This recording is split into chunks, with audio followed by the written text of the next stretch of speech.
Di tempat ini pasangan calon gubernur Sumatera Selatan nomor urut 2 Edi Santana Putra unggul.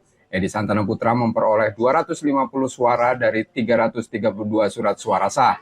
Sementara pasangan nomor urut 1 Herman Deru dan Ci Ujang mendapatkan 50 suara. Sementara pasangan nomor urut 1 Herman Deru Ci Ujang mendapat 50 suara dan pasangan nomor urut 3 Mawardi Yahya dan Anita Nuringhati meraih 32 suara. Ketua TPS 1 mencatat ada 8 surat suara yang dinyatakan tidak sah.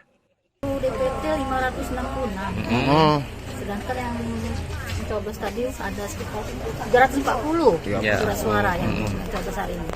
Ya, untuk LSP sendiri 250. Ada berapa Ibu? Ya.